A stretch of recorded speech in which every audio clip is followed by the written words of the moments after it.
Nerea és una jove de 22 anys, té discapacitat cognitiva. Blue, este gos ensinistrat, és un dels seus millors amics. Cada setmana compta les hores que li queden per a començar l'activitat.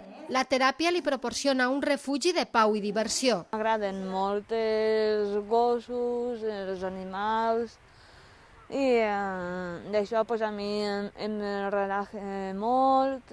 La persona está mucho más tranquila, está mucho más alegre. Adoració Moliner és la impulsora de la teràpia, una tècnica que combina l'oci amb estímuls de la capacitat cognitiva o l'autoestima dels pacients. Adoración cuenta con ese bagaje, con esa experiencia de haber trabajado con leones marinos. El gos és la clau per ajudar aquestes persones, algunes amb paràlisi cerebral i autisme. Cal i Owen, de 8 i 5 anys, són dos germans que estan aprenent a controlar els impulsos o a ser més responsables amb aquests exercicis. El moment que tu deixes un joguet en el lloc on juga el gos, pot passar que te'l destruïsque. Entonces, anem aprenent un poquet de l'animalet. Esta classe de teràpies ha crescut l'últim any a conseqüència de la Covid, una pandèmia que ens està fent més conscients de l'existència d'estos problemes socials. Espera.